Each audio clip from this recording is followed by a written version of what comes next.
Hello everyone and welcome back to Modded Minecraft 1.19. And guys, last time we built this amazing storage system. Amazing. I mean, okay, it didn't turn out amazing like on the outside, but the inside has worked absolutely perfectly. As you can see, we have loads and loads of bins full of stuff. I've got like all of my ingots. I've got all the stone, little things that drop on the ground whenever you mine them. I've got glass, obsidian, glowstone, and flint over there. I've got a couple of polished things and smelted things on the side as well. And that's most of the vanilla stuff. I mean, obviously, like uranium's not vanilla, but you understand.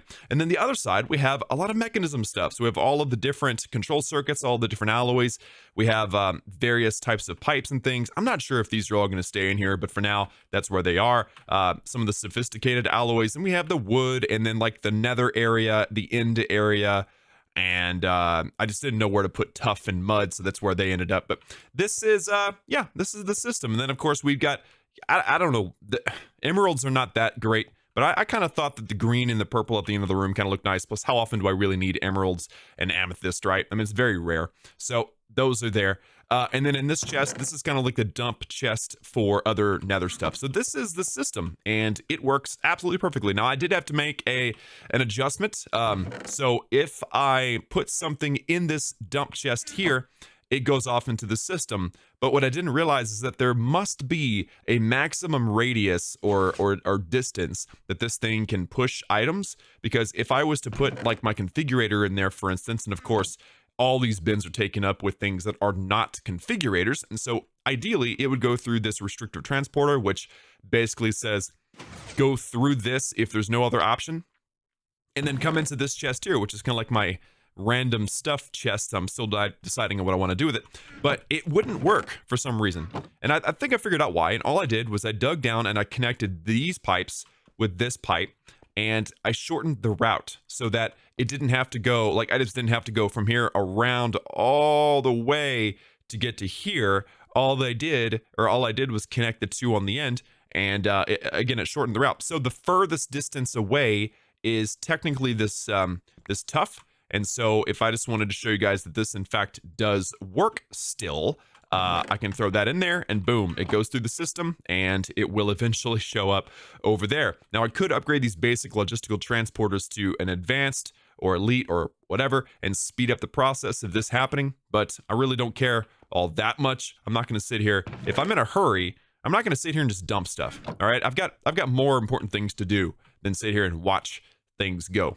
So today, now that we've gotten past the small details, we're going to talk about wireless mining.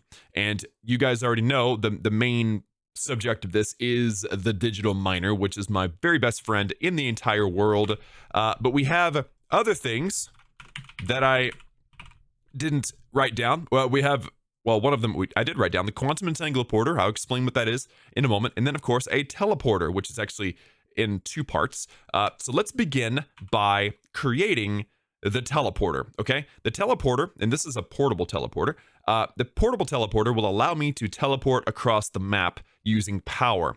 But the only way to do this is if I have actual teleporter blocks placed down with power. Yeah, these things actually have to be powered. So yeah, it's and it's not super expensive. I mean, the most expensive thing clearly is the teleportation core, but we've done this before. We've made it before. So, you know, unfortunately, I didn't actually plan ahead. So let's see. I'm going to need 1, 2. Let's just make 2 of these teleporters right now. So let me make some stuff real quick.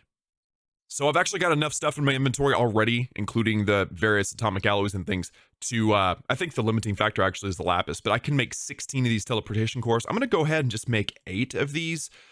They come in handy. I don't really know how many I'm going to need at the end of the day. So there you go. 8 teleportation cores. We've made that before. Now the portable teleporter. Now let's go ahead and make the teleporter block first. This is going to require lots of steel casing, which I've got loads of steel and glass and everything right over here.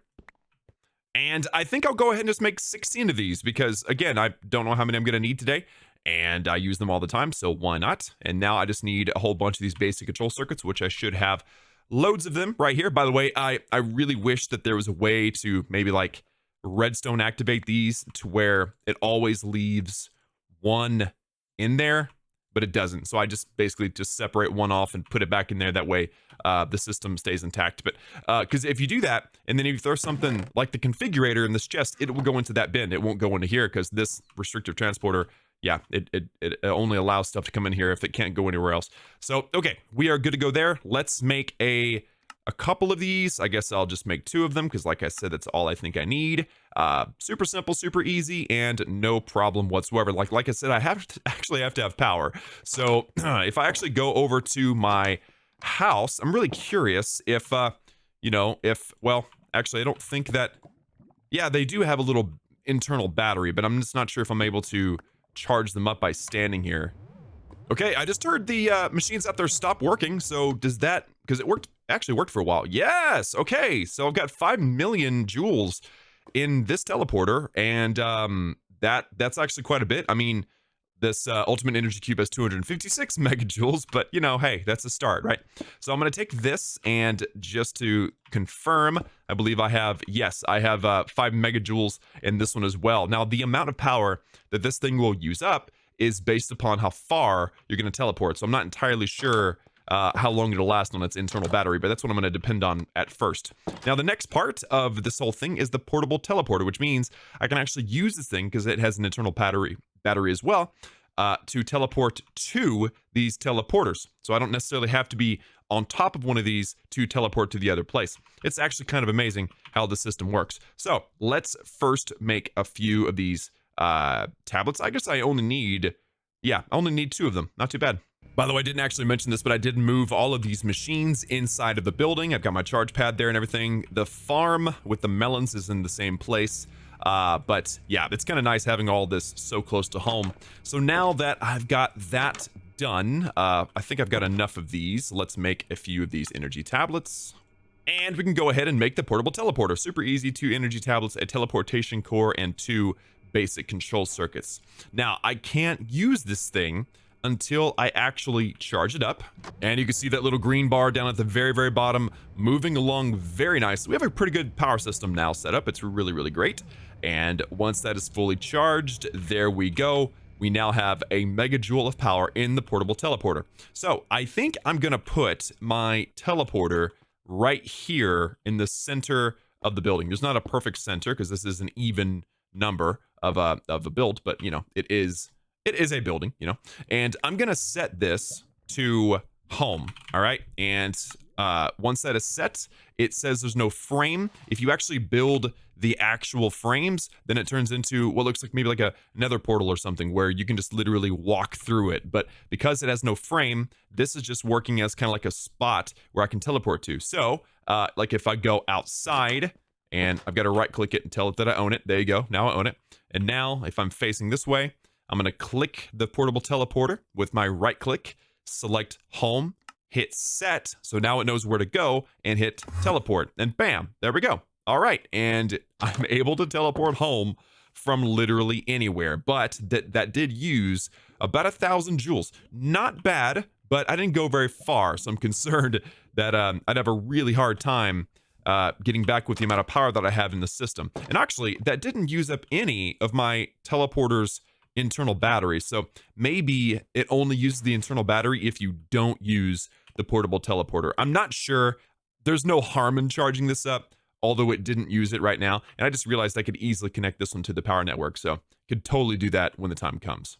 So now that I've settled the debate on whether or not I can teleport across the map, I'm not sure if there was a debate, but the debate is settled. I'm now able to teleport across the map, at least to home, using the portable teleporter, but I need to put the other teleporter in a certain location, and that is where the whole wireless mining comes into play, because we're going to be taking the digital miner and mining out a huge section of the world.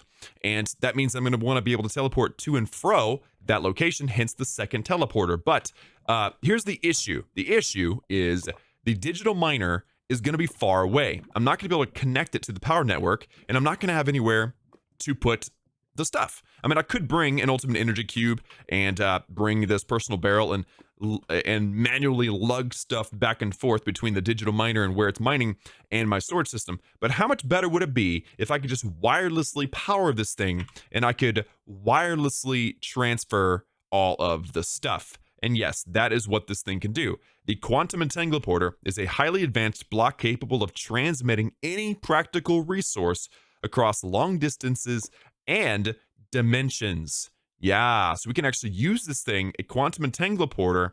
We can use this thing anywhere. We can go to the end. We can take apart an end city. We could go to the nether. We can go anywhere with this thing, and it's amazing. So I'm gonna make, honestly, I'm gonna make several of these because I'm not sure exactly how I want to do it. I mean, you have to have, okay, look. So I have to have one connected to the power network, and I have to have one connected to the storage systems. That's two already.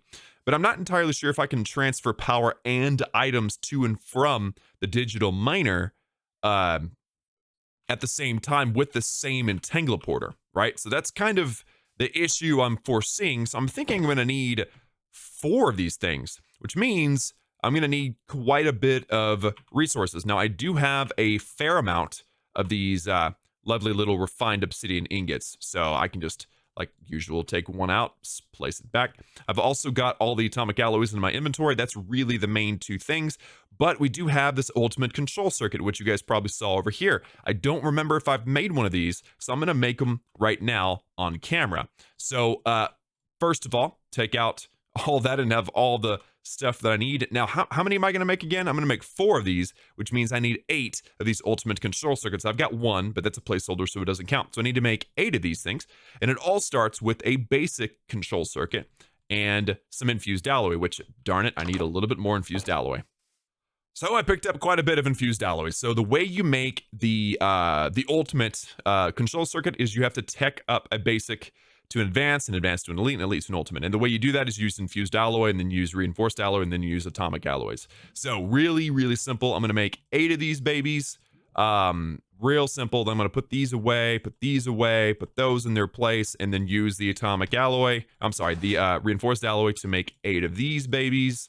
And then lastly, tech up these to get the ultimate control circuit. Real simple, just not cheap. Those atomic alloys are not cheap. In fact, the ultimate control circuit, because it requires 2 of these and the reinforced, you know, the blue one, is just more expensive than anything else really that you can make. So I got everything I need now. I'm going to shift click, and there we go. I actually am going to make 4 of these exactly with a shift click. So there you go, achievement unlocked. And now, oh guys, this is an exciting time. All right, this is a very exciting time. So first of all, I'm going to place down this entangleporter right here. This is going to be the input for power. Okay, so I'm just going to say, I'm going to set that to power, and the energy is set to input. So that's exactly what I need. Now it is charging up a massive internal battery of 256 megajoules. That's the first stage. The second stage is I need to set up a second one on a second, or a separate channel, and that is going to connect right here, and it is going to be called items. All right, items. And it is going to be where items are ejected out the bottom. So now it is connected to this basic logistical transporter, and these items will go off on their merry way. Now, of course, whenever we're mining, we're not going to be getting the ingots, right? We're going to be getting the raw versions, or if I silk touch, it's going to be the ores. So they're not going to have anywhere to go. They're going to end up going to this diamond chest. So that's a shame, but you know, I could make more bins and settle this, or I could even like take up all the wood and just, you know, use these bins right here for the raw version until I'm able to smelt them. But I've actually got a different idea, and this different idea would actually require me to make a 5th quantum entangleporter, which I think I've got the stuff for, because I've got another teleporter. So let me just let me make one more of these babies. And there we go. We got ourselves a 3rd one, and this 3rd one is going to go into this enrichment chamber for now. It's only doubling my stuff, but it is doing, at least it's doing something, right? So the next step is going to be, of course, my pipes are over here. Okay, so the enrichment chamber is set to input in the top, and then this quantum entangleporter is actually going to be set to ores. All right, so this is going to be a whole nother channel that I choose for ores, and I'm going to have to mine up everything that actually has a raw form. And of course, that's going to be things like, well, not the chicken. We don't do that, but iron, osmium, tin, lead, and uranium is what's going to come into here. So I'm going to have to pay attention to that for sure. And those ores are going to come into the system that actually multiplies this stuff, or just simply smelts it. It just depends, I guess, on how many, because unfortunately with the enrichment chamber, you have to have 3 of the item, and it enriches it to 4. Now, there are ways to get more, and I'm going to have to tackle that at some point, but at least for now, this system will now work as long as I set the digital miner to the ores channel. So we've got 3 channels set up now and 2 more entangleporters. So I think that we are now essentially done with the crafting side of things, guys. Now it is time to take our digital miner, which I should have right here. There we go. I do have it. Very good. And we're going to make our way out to a special place. So if I go out to my map and zoom out a little bit, then you will see there is a body of water with an island pretty nearby, actually. It's really not that bad. In fact, this might actually stay loaded up if I'm home, but it may not. If it's too far, you know, you only have so many chunks that you have loaded, and on a server like this, you only have 12 chunks. So what I'm going to do just to make sure that everything stays loaded, I'm going to make some anchor upgrades. And I've already got one in the digital miner. An anchor upgrade, it keeps a machine's chunk loaded so that it continues to work even if you're too far away.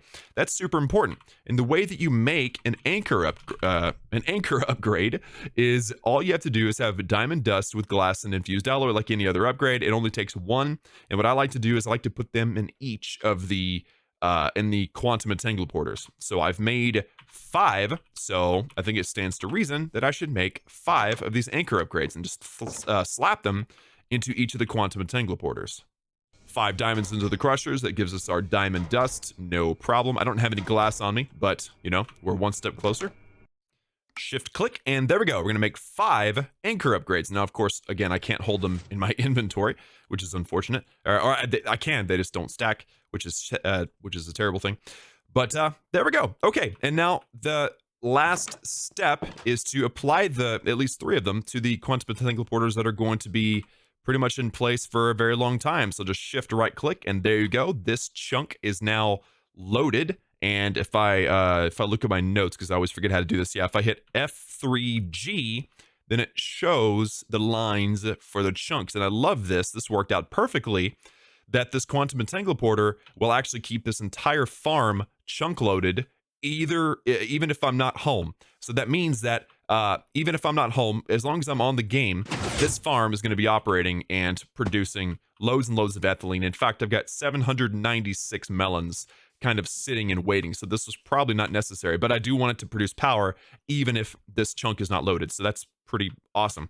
Now, the next thing I want to do is slap this anchor upgrade into the items area just to make sure this thing is cranking stuff out. And I don't think this is all in the same chunk. In fact, oh no. Yeah, that's not good. So this thing is in this chunk, but not these chunks. But I think this will work outright either way. I don't think we have anything to worry about. And then lastly, I'm going to go in to here and put that into there. And I got really, really lucky there. This quantum entangleporter is in the same chunk as the energized smelter. And then, of course, this barrel where everything will go into. So I probably should use something bigger and better than a barrel. But right now, for now, this thing will work. All right. I think we're completely ready to go now. I've got 2 quantum entangleporters, 2 anchor upgrades. I've got my digital miner outside. Definitely need to take it with me. Let's go take a sleep. And then travel to where we're going to go. And by the way, I'm out of fireworks. So yeah, that's a shame. You know what I decided? It's time to take the horse. You guys haven't seen the horse in action yet. So here we go. The horse is great. I've already tested my theory that if I have a jetpack on with the horse, that I could fly with the horse, but I can't. It actually just makes the horse jump. So if I fall into a ravine with the horse in tow, then yeah, not great. Not a great idea at all. Oh, and did you see that? I ran simply straight over a bit of a ravine. So you have to be very careful when you're riding a horse. But I've got the free runner, so I won't take damage. I just might end up damaging the horse, which would be just a terrible, terrible shame. So I actually need to go to that island over there. So I think I'll leave the horse here. I will come back for you. I got the lead, but I forgot the fence. So I'll find you. Don't worry. I'm not worried about it. I think this location works perfectly. I'm gonna put the digital miner literally in the middle here. So right about here will be the center. So let's put it right there. Perfect. And then I'm gonna place the quantum entangler to its right and select the power channel. And then of course you also have to make sure that it's set to energy output to the left and eject. So now the digital miner will have power, no problem whatsoever. Now, the second thing I have to think about is where the stuff will go. And I think, oh yes, I remember now. Okay, so stuff comes out the back. So if I actually select, and actually, you know what? I think you have to have, unless this problem has been fixed, I'll play with it later. But right now, I'm just going to make sure it actually works. We have to have a basic logistical transporter coming out of the back of the digital miner into the quantum entangler. So I'm going to select the ores selection here. And I just realized I didn't make a buffer chest. You know what? I'll set up the transporter here in a moment and we'll bounce right back and make sure this all works out. Because I think that this thing is going to mine out stuff way too fast for my smelting system. And then, of course, my barrel will fill up as well. So I've got to fix that. But right now, we have the frequency set to ores and items is inputting in the top. So that is, I think that's going to work just fine. Let's set this also to out just to be safe. And now let's throw anchor upgrades into both quantum entangler porters, because you never know if, you know, chunks are split in weird places. So, okay, you know what? Actually, I'm going to double check that. Oh, wow. Okay, yeah, we're like in the very middle of a chunk. That's perfect. Okay, F3G goes away. All right, so now, guys, I have to choose the various ores that I can actually get the raw form of. So let's config, go to here. I'm going to hit tag, and I'm going to go with osmium. There we go. Everything that can be mined out of the world that will turn into a raw form, I've filtered for. Now, just to make sure, I've got inverse mode off, because we actually want these things, so inverse mode needs to be off. Radius is max at 32, minimum -64, max is 255. So now, I guess before I start this, because I know it's going to be kind of a mad dash, I'm actually going to place down the teleporter right here. And I put it next to the quantum entangler simply because I thought, you know, maybe it'll have some power that'll go in there. That'd be fine. And I'm going to set a different frequency, and I'm going to set this to, let's say, I'm going to call it digital miner. All right, digital miner. Perfect. So now I can teleport immediately to the digital miner from anywhere with my portable teleporter, or I can go home immediately with the portable teleporter. So we're good now. Everything is set up just fine. I'm going to start this off, and notice how I'm not losing power. So the power is working. I don't have this. Notice how I'm not losing stuff. So maybe if I hit auto eject, there we go. All right. So now stuff is coming out. And wait a minute. Why do I have redstone? What's going on there? Okay. So my filter for iron actually allows me to get all kinds of stuff. So as you can see now, stuff is not coming out. And the reason for that is because there's some redstone dust literally in the quantum entangler. Yeah, and remember what we connected this to. We connected this to the ores section. So that redstone dust cannot go into the enrichment chamber. Actually, it can. We're going to have a crazy amount of enriched redstone. So let me actually go home really fast. And oh, okay. I was underneath there for a second, but okay. So, I have some, where's my redstone? Did not come into here. That's different. Okay. I had the quantum entangler set to input. Okay. So you have to check everything. Everything is going to output here. I've got auto eject on as well. So now all of this stuff is going to start going in here. Now we don't want that. We really don't want that. What we want is for the items to go into the enrichment chamber. But, you know, I've been thinking, I don't necessarily want all of this stuff to just go through this system. You can do so much more with your ores. You can double, triple, quadruple, quintuple your ores with mechanism. And right now I've only got the doubling system. So what I need really is for all of these ores to go into, let's say, a diamond chest or something. So let's get into the iron chest mod. It's not something that you guys have seen yet, so Prepare to be amazed. This is actually kind of amazing. So, as you can see, I've got a regular chest. Now, if I were to surround this chest with iron, then I can have what is called an iron chest. This is from the iron chest mod. So I'm going to place this down just for demonstration purposes. This regular chest has 9x27 space. This has, not 9x27, excuse me, 3x9, which equals 27. This one is a 6x9, which equals 54. So just by surrounding this chest with iron, I've essentially doubled its capacity. Now what I can do is I can actually surround this with gold, and this will turn it into a gold chest, which turns it into, I believe, 9x9, so that's 81 slots. And then I can actually do it one more time with diamonds and glass, and turn it into a diamond chest like you see here. And this here is looks like 9x12. So that's a lot of slots. That's a lot of slots.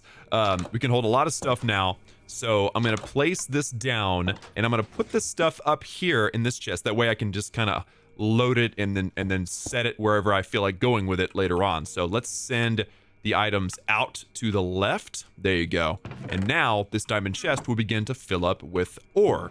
And I don't necessarily, yeah, this stuff needs to go up in here. So I've solved this problem, maybe not perfectly, but it's decent. It's a decent solution for now. I'm gonna go back to the digital miner now, hit set before you teleport, and bam, here we are. Welcome back. And okay, so I've got 4,550 ores that fit the description that I'm gonna be mining up.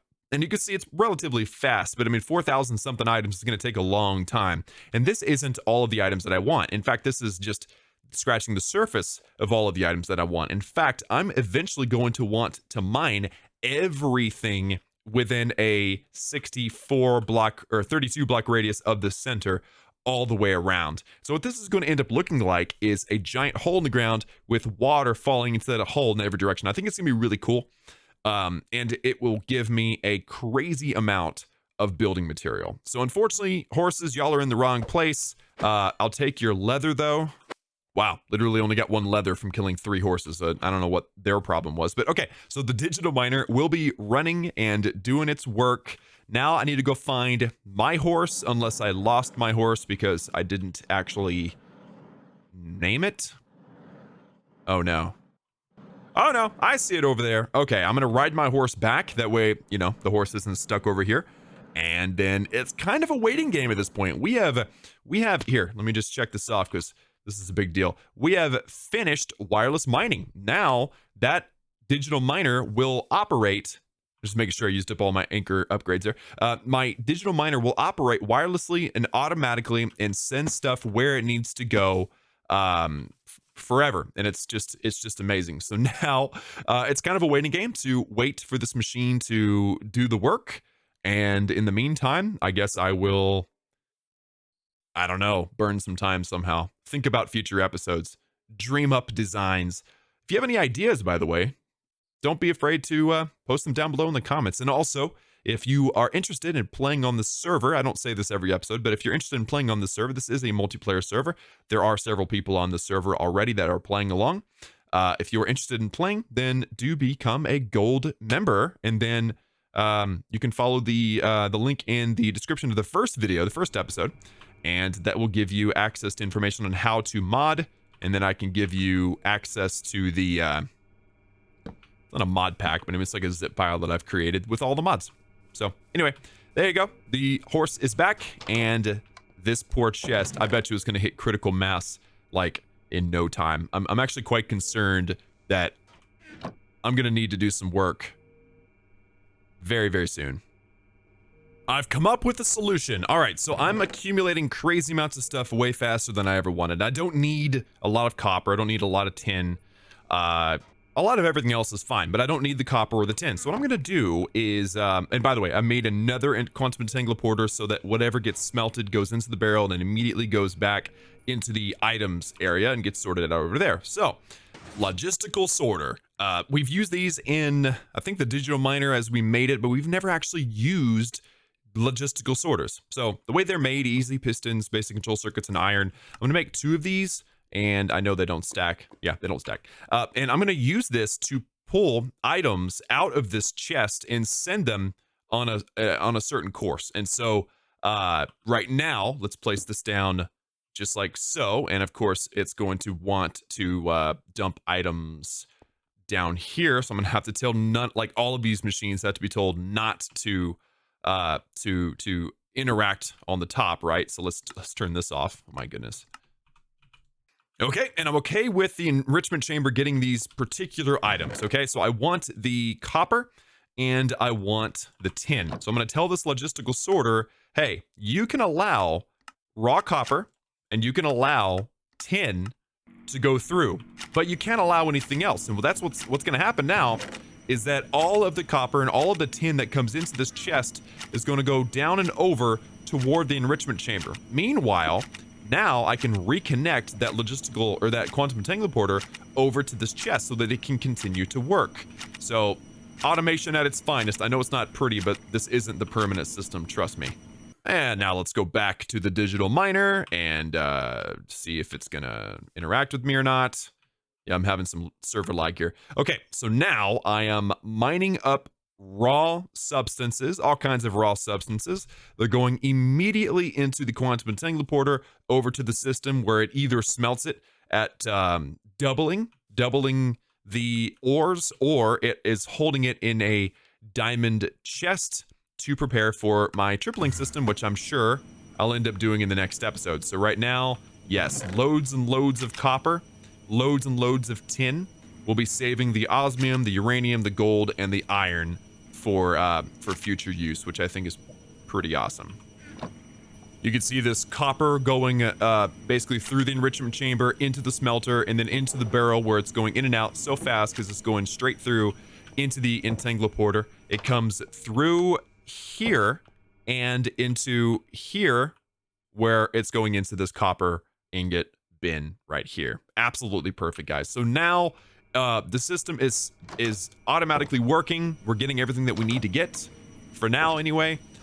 So next is essentially wait. Yes, I have to sit and I have to wait until this is done.